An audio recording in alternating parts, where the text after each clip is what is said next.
Hello, my name is Nico Negrete, and for my KIN 2200 final, I'm going to be teaching an ADHD student how to serve a pickleball.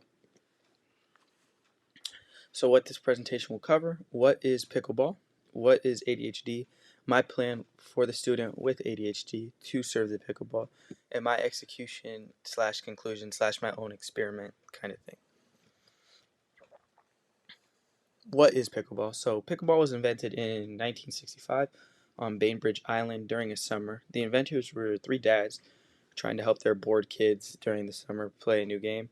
And this sport is really popular in the U.S., Canada, and is also gaining popularity in Europe because the sport is a mixture of tennis, ping pong, and badminton, kind of played on a tennis court with ping pong type of strategy and mechanics and badminton like techniques and skill.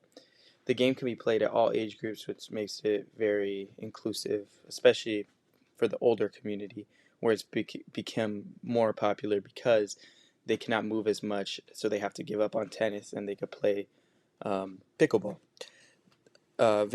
It's also popular because there's not a lot of equipment.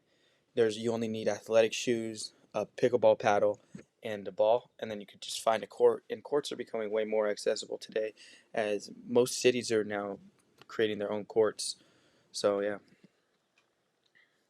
So here is the pickleball court. So the main difference between the pickleball and the tennis court is it's a lot smaller than a tennis court, which makes the movement a lot less. There's not a lot of movement, but the net height is 34 inches compared to a tennis, which is court, which is at 42 inches. The court is 44 inches long and 20 inches wide, and you have to serve right behind the right service area and hit it in between the 29 feet and 44 feet and hit the ball diagonally on either side you're on. And there's a kitchen or a non-volley line which you cannot step into unless the ball bounces once. So for the basic pickleball rules, pickleball is commonly played as a double sport, although it could be played singles. It's more strategy and a lot less movement if you play doubles. Each game begins with a serve behind the baseline, and the ball is served diagonally. And like I said, points are scored only by the team that is serving, and it occurs when the opponent faults, which could be not failing or to return the ball back within two bounces, letting the ball bounce twice, or stepping into the kitchen before the ball bounces, or hitting the ball out of bounds. The first side to score 11 points wins, and you have to win by two. The double bounce rule is when you serve the ball, each team has to let the ball bounce twice, and the kitchen, no one can step into it until the ball bounces once. And after the double bounce rule as well, you could hit the ball on zero bounces if you need to. And then the faults are hitting the ball out of bounds, not clearing the net, and violating the double bounce rule. And as you progress deeper into the game, there's more strategies, such as the way you rotate, plays in the kitchen, the depth of your team, and where your line moves up, and stuff like that. But I am just going to be teaching the serve because that is how you start playing the game. So here's the serve. Here's me doing two serves right here. You can see, yeah, so those are serves from each side. Serves are super important because they are the only way to score points in this game. Well, not the only way, but you have to serve the ball inbounds so that your team is able to score points. And each server only gets one attempt, so it's very important that you keep your serve in, and the serve must be hit from behind the line to the opposite side of the box. And you have to have an upward motion when you do it, and you have to or you could drop the ball and hit it off the ground. There's different strategies, but you can't do like a tennis serve where you're hitting it from above your head. You have to swing upwards during your serve.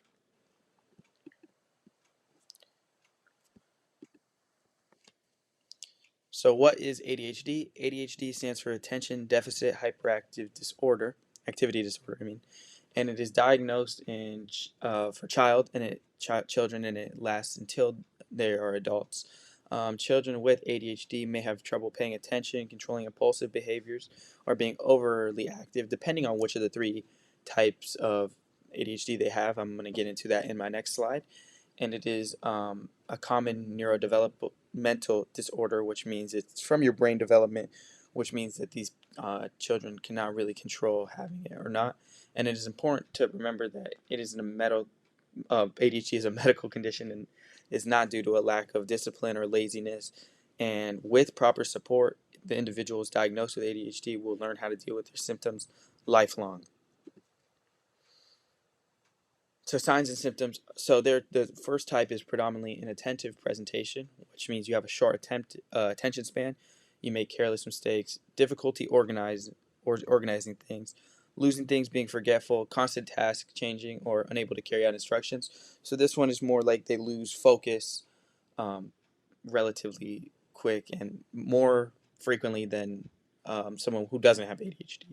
And then there's predominantly hyperactive impulsive presentation, which is constant fidgeting, excessive talking, and physical movement, unable to sit still in quiet areas, acting without thinking, and being unable to wait their turn. So this type is more of like the physical side, where the other is more not more in the classroom and stuff like that. This is more like physical, and combined is when both the symptoms are equally present. So some causes of ADHD. Scientists are researching ADHD every day, but they don't really know what causes it. Current research shows that genetics play a huge factor in if the student has it, and other things that could cause ADHD are brain injury, exposure to environmental risks during pregnancy or at a young age, alcohol and tobacco use from the parent during pregnancy, premature delivery, or a low birth weight. Some common misconceptions are eating too much sugar, watching too much TV, poor social and environmental factors, and parenting. Those are not really causes, but they could make ADHD worse. So, diagnosis of ADHD. So, children should be diagnosed before the age of 12 for ADHD, and the child will take a medical exam to rule out other problems such as anxiety, depression, sleep problems, and other type of learning disabilities. And gathering information is important. So you gather the child's previous medical records, family medical records, and then you also will talk to family members, teachers, the student, um, coaches to see what they've noticed, and also using an ADHD rating scale to see the severity of the ADHD is important. So for treatment of ADHD, it is best treated with a combination of medication and behavioral therapy. But if you're able to catch it early and the child is between 4 and 5 years old, training with the parents so they are inept of handling it, and behavior therapy for the child is recommended before they even hop on any type of medication. And the best plan depends on what works best for the child and family, so it can always adapt. And it's important to be adaptable with this type of thing. And good treatment plans include close monitoring, follow ups, and making changes if needed along the way. So athletes with ADHD, there are successful athletes that have ADHD, which shows that it could also be a good thing. Simone Biles, Michael Phelps, Kevin Garnett, Justin Gatlin, Brittany Griner, and Terry Bradshaw. Simone Biles, Michael Phelps, and Justin Gatlin are all Olympic gold medalists, so they are very successful. Kevin Garnett has won a championship in the NBA, and Terry Bradshaw has won Super Bowls, and Brittany Griner is one of the best WNBA players in the world. So it just shows that no, if you have ADHD, it doesn't matter as long as you treat it well and know how to handle it. So my plan for now, my experiment, which is to get the ADHD student how to serve the pickleball, is to teach one-on-one to avoid distractions. And my goal is to get the student to serve four inbound serves in a row, two on each side, and to teach the student the rules. So my plan is now to teach the student the rules of how to serve and give them an example. So show them like a video or give them an in-person example. Give them hands-on experience so that they will not be bored, and to encourage the student and positively reinforce them no matter what they do. Do not be negative in any way to discourage the student. Give the student breaks when necessary and bring water so that they're hydrated and focused. Set a clear goal for the student to meet. So my clear goal was to get them to hit four inbound serves in a row. And I'm going to be positive the whole time. And the other thing with my plan is to make adjustments if the student cannot uh, do the serve correctly or anything like that. So for my example, I'm going to use my 5-year-old cousin. He does not have ADHD, but he wants to use a playground. and he's never played pickleball before, and he wasn't particularly interested in it. And this is not really a one-to-one example, but it kind of is a similar experience to teaching an ADHD student. So here's some videos of me teaching him. So during this experiment, he's really small. My cousin is really small. So I had to make an adjustment. As you can see in the bottom videos, how he's hitting it over that small black line. We found those at the court. We had to make an adjustment to the plan because, as you can see in the videos above, he was not able to hit the ball. And some other adjustments I had to make was I had to drop the ball for him because he didn't have the coordination to drop the ball and hit it at the same time. So I had to make the adjustment to drop the ball for him so he could just focus on hitting the ball. And I was encouraging him the whole time, trying to be positive. Um, yeah, I mean, here are just some videos of it. He wasn't able to get the ball over, but yeah, I learned a lot from this.